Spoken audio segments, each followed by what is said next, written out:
children of class 11 arts. Yes, good afternoon. Just tell me whether the board is visible up till the parts where I am writing. Just you tell me that whether the board is visible there or not. Clear?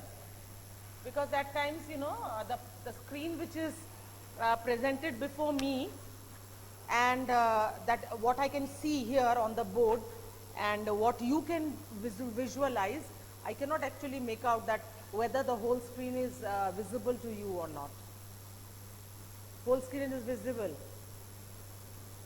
Prerona, whole screen is visible, isn't it? And the others, Meghna is there, Shomshudro, Sanjeevani is there. Yes, okay, thank you very much. Now children, last day can you tell me up till which part I have completed?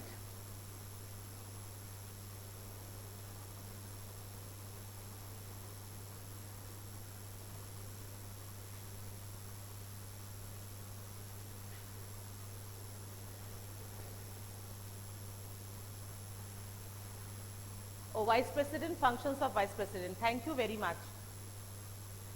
Now, I can see that there is one person whose name is Shrija Chatterjee, no? This Shrija is from Katwa.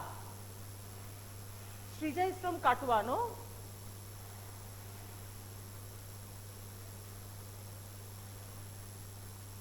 Oh, yes.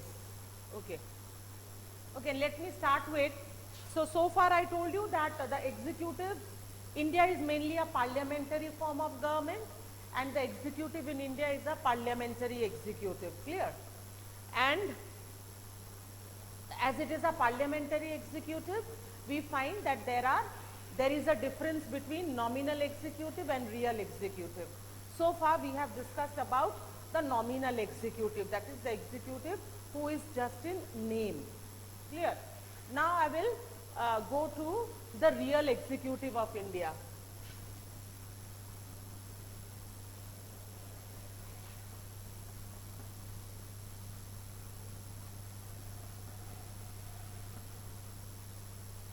First of all, I will say that the real executive comprises of the Prime Minister and his Council of Ministers. So first of all, I will discuss about the Prime Minister.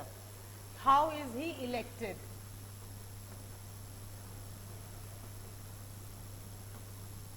Now, you know, the Prime Minister of India is a directly elected head of the government.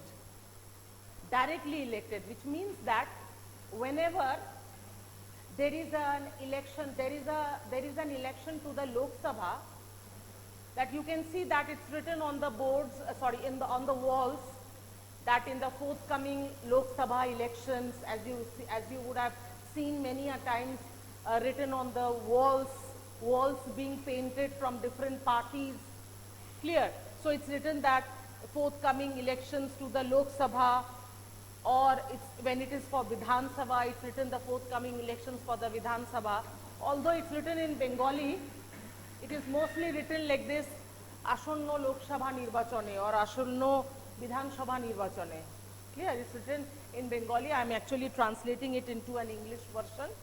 So usually what happens, the Prime Minister is a directly elected head of the state, which means that whenever elections to the Lok Sabha takes place, we all know that Lok Sabha is a house of the people, and so it is a house of the people, so it is a directly elected house.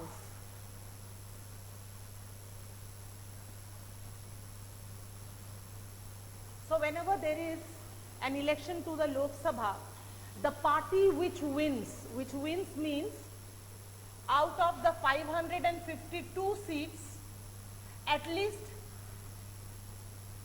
51% of them, which is absolute majority. As I have told you before also, that for a candidate or a party to win must get absolute majority. Absolute majority means more than half. So the party which secures that percentage of seats, you know, that party is declared to be the winner. So that party will form the government. Clear? And the leader of that party will be appointed as the Prime Minister of India by the President of India.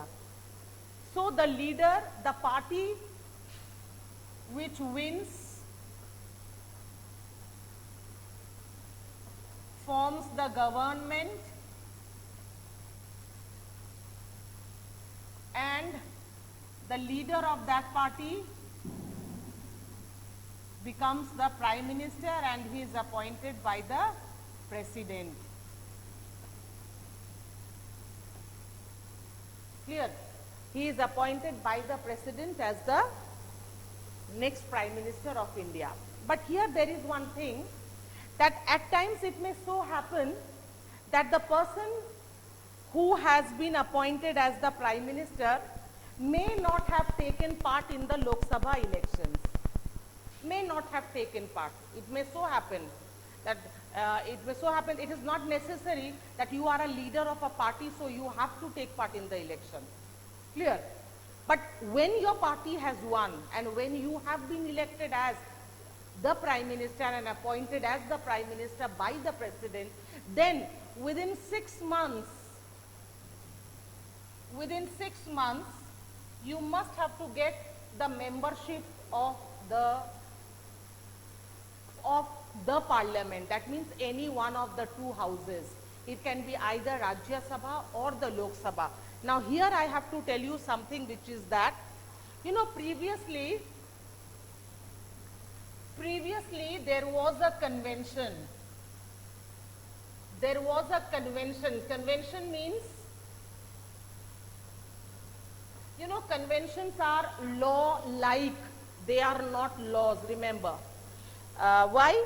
Because when you violate a law, when you don't obey a law, you will be getting a punishment. But conventions, you know, when they are disobeyed, you don't get punishment. Conventions are like, you know, they are like beliefs, they are like practices which have been followed generation after generation. Clear? So there was a convention in India once upon a time that if the prime minister, who is a leader of the party and he is not a member of the parliament, before there was a convention that he must have to get the membership of the Lok Sabha, not the Rajya Sabha. As for example, when Mrs. Indira Gandhi, she became the Prime Minister of India when the Congress party has won, you know what happened? She was actually that time the member of the Rajya Sabha. What did she do, you know? She resigned from the Rajya Sabha. She went and contested elections from, you have heard about the name of that constituency, the Amethi constituency, which is also known as the Gandhi constituency. That means most of the Gandhis, they actually go for elections from that constituency. So she also did the same thing. She stood for the election in Amethi. There she won and she got the membership of the Lok Sabha. So previously this convention was there that the Prime Minister should always belong to the Lok Sabha. But after that, you know, this convention was broken. How? It was twice broken. When Deve Gowda, you have heard the name maybe, Deve Gowda and I.K. Gujral, you know, when they became the Prime Minister of India, you know, they did not get the membership of the Lok Sabha. Instead, they went and got the membership of the Rajya Sabha.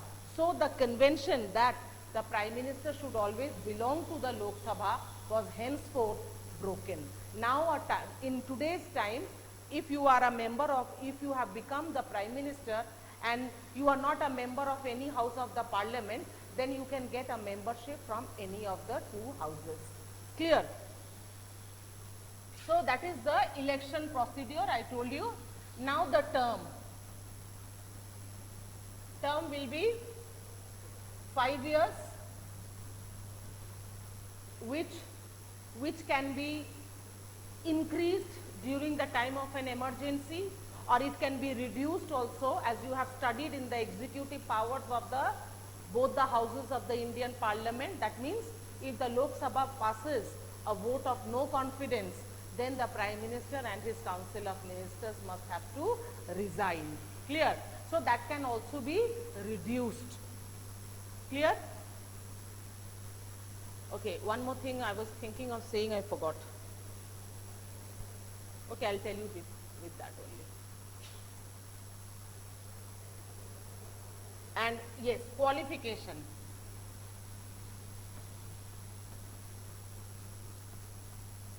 Qualification, very simple. Just you have to pay a bit of attention. Citizen of India, should not be mentally unsound, should not have a criminal background, should not be a bankrupt. Together with that, if he is a member of the Rajya Sabha, then 30 years of age. If he is a member of the Lok Sabha, then at least 25 years of age. Clear? Because the age limit for both the houses is different. For Rajya Sabha, you have 30 years, and for Lok Sabha, you have 25 years. So it depends that the Prime Minister is a member of which house. Is it clear? And together with that, as I have told you for the case of the President, that he should not hold any office of profit. He should not have any office of profit for himself. That means he should not be an employee under the state or the central government, or he should not have a private business of his own. This is because, you know what will happen? He will then neglect his duties of being the Prime Minister of the country. Clear? So this is the process of election, qualification, term, as well as the convention of the membership of the Prime Minister. I have told you. Now I will tell you about his functions, but before that I will tell you about what is the emoluments. That means what amount of money he gets. As for the President and Vice President of India, I have told you that they get a fixed salary because it comes from the Consolidated Fund of India. There can be no changes. But the salary of the Prime Minister is not fixed. It is fixed by the Parliament from time to time, depending upon the financial situation of the country. Clear?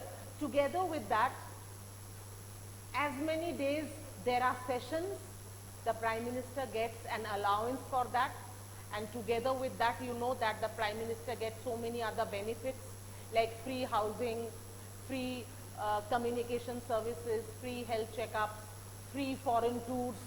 All this you can know that about, you have learnt about them. Now we will talk about the functions.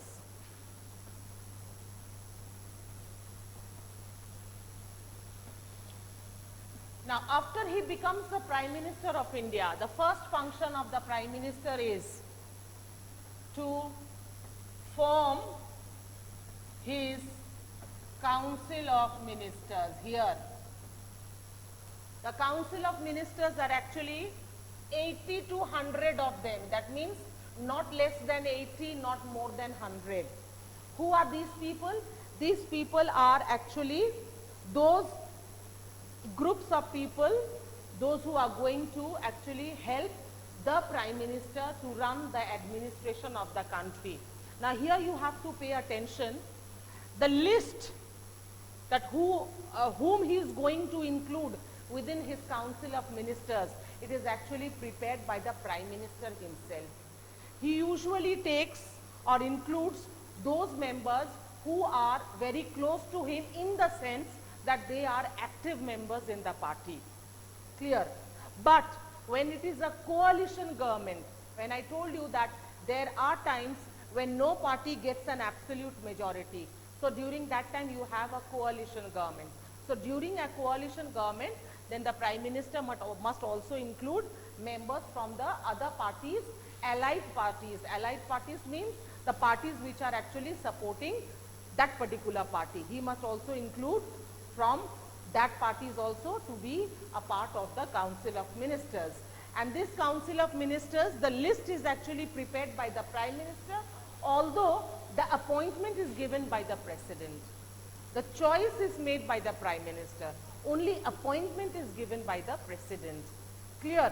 And it is, remember, it is these 80 to 100 people whom we call as ministers. All of them are not known to be ministers. It is people who are selected by the Prime Minister. It can be 80 or it can be within 100. They are known as they are known as ministers. Otherwise, the rest of them, they are known as MPs. MPs means Member of Parliament. Clear? So, first one is that to form his Council of Ministers. Second one,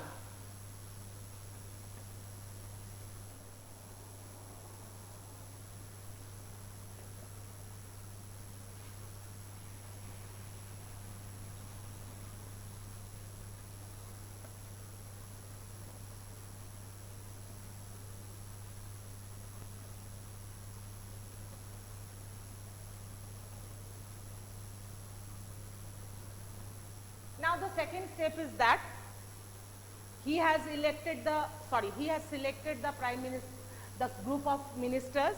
Now, after that, when the President has given them appointment, after this, what the Prime Minister will do, you know, the Prime Minister will give the ministers, he will make the ministers in charge of different departments. Departments mean portfolios.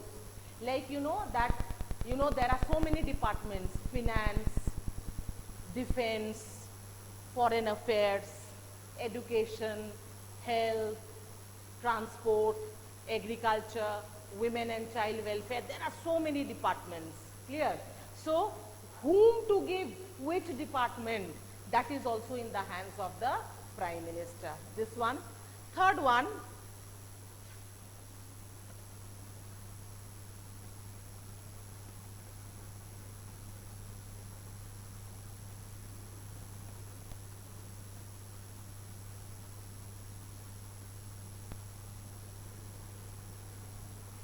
you know, if he wants, he can shuffle and reshuffle. You know, you have seen the cards. When we play cards at home, just for the fun sake, you know, we shuffle the cards, we mix the cards. That is shuffling and reshuffling. For example, you see that the Prime Minister has made me ministry, he has given me the Ministry of Finance. Clear? So after 2 years, what he can do is that he can interchange. That means he can give me another department, and my department he can give it to the others. Why he does this, you know? In order to find out that the departments, they work efficiently.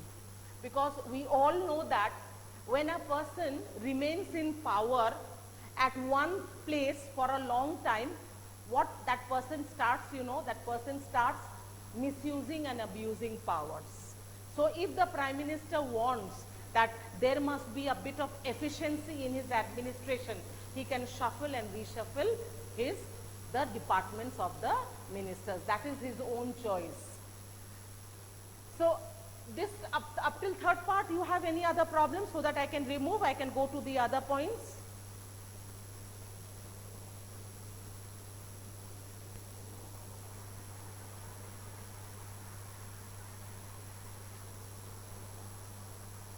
Okay, thank you very much. Thank you very much.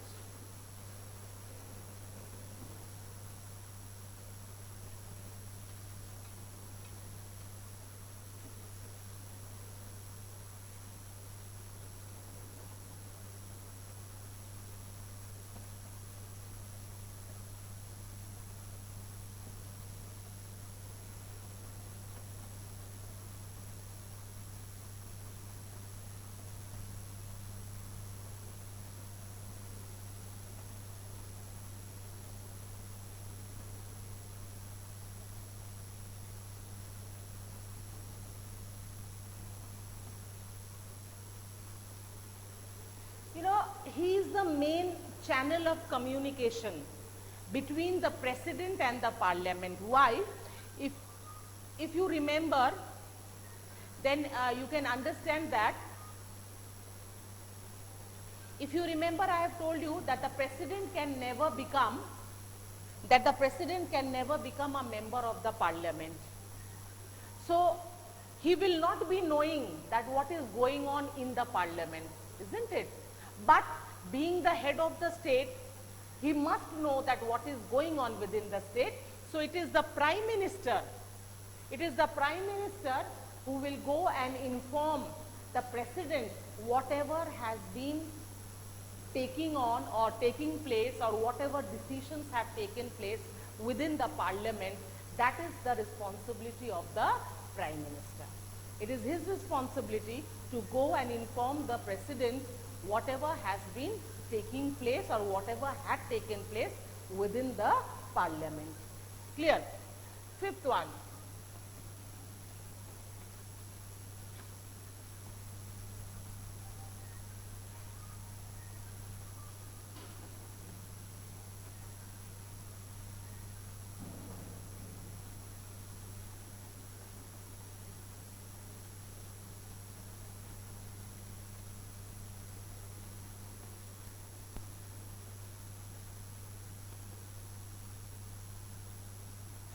See, I have merged 2 points together in this particular point.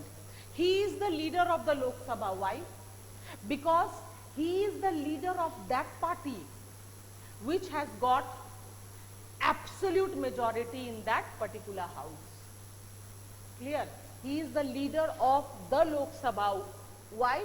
Because he is the leader of that party which has got absolute majority in the Lok Sabha. So, first of all, he is the leader of the party which has got absolute majority in the Lok Sabha. So, he is the leader of the Lok Sabha and he is also leader of the parliament. Why? Because the Lok Sabha is a much more powerful house. When we have discussed the powers of the two houses of the Indian parliament, we have seen that time that the Lok Sabha enjoys a much more powerful position. So, being the leader of the more powerful house, he is also regarded to be the leader of the parliament. So, anyone having a problem in these 2 points?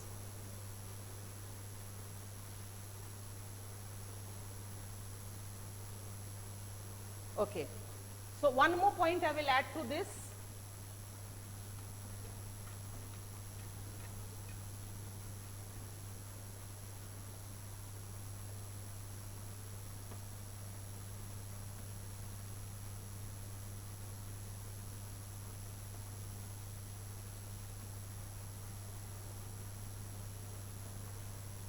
One more point I have added to it. It is that he is the leader of the nation. Why? Because first of all, he is the leader of the majority party, he is the leader of the Lok Sabha, he is the leader of the parliament, he is the head of the government. And you know, we all know that if you make a comparison of the powers of the Indian Prime Minister and the President, we can find out that the Prime Minister of India enjoys a much more important position than the President of India. And in that sense, one more thing before,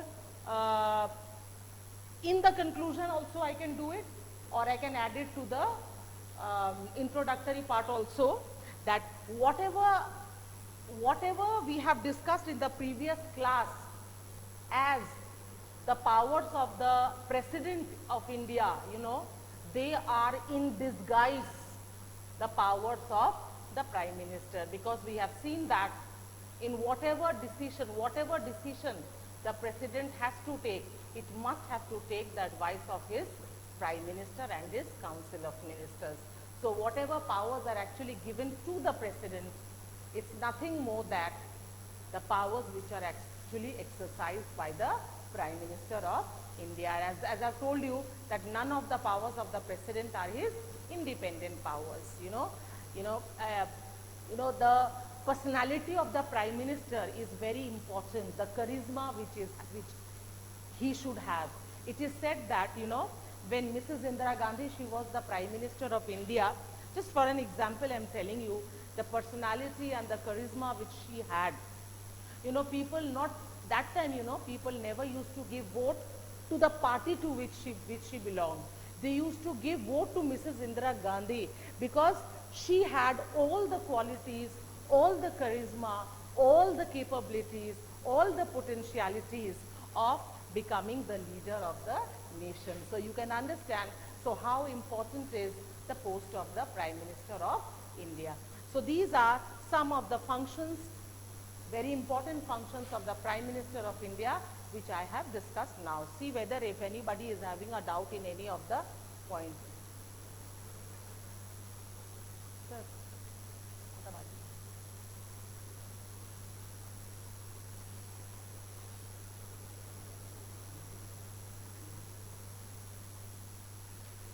Okay.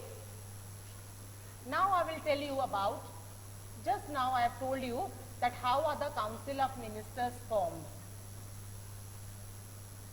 The Council of Ministers, you know, what is their number? Not less than 80, not more than 100. So how are they formed?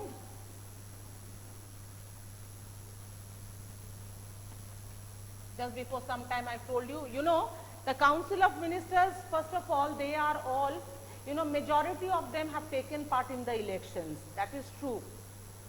But usually just before some time, while talking about the functions of the Prime Minister, I told you that the Council of Ministers, you know, the whole architect of the Council of Ministers is the Prime Minister. That means whenever elections to the Lok Sabha gets completed and the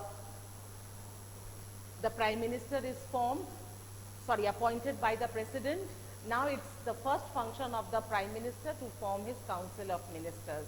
And what did I tell you? That the Prime Minister selects a list or makes a list of 80 to 100 ministers from his own party.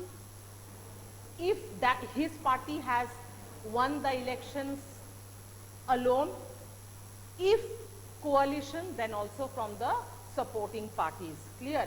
So the list is prepared by the Prime Minister and it is the President who gives them appointment. Now here, like the Prime Minister, if any one of the Council of Ministers, any one of them, maybe I am the Prime Minister and I have included in my ministry someone who had not taken part in the Lok Sabha election, but I want that person to be within my Council of Ministry. So that person will also have to do the same thing like the Prime Minister. That means within 6 months, he must have to get the membership of any of the two houses. Clear? Within 6 months. And if he fails, then his post will be relinquished. That means he must have to move away from his post. Clear? Now, term, same like the President of India. Qualification, same like the Prime Minister of India. Term, 5 years, increased during an emergency and decreased or maybe thrown out individually or collectively when a vote of no confidence is passed against them. And salary, like the Prime Minister, it is not fixed. It is fixed from time to time by the Parliament, depending upon the financial condition, and as many days there are sessions, they get allowances. And together with that, if you have visited Delhi, you see that all the ministers, they have been given small cottage bungalows, free vehicles and things like that. Tomorrow I will discuss with you the structure of the Council of Ministers, as well as I will talk to you about the functions of the Council of Ministers, and more or less maybe by tomorrow I will complete this chapter and I will give you the questions from this chapter. Is it okay? Okay, thank you very much to all of you. Be safe, be at home and don't waste your time. Be good children. Okay, thank you very much.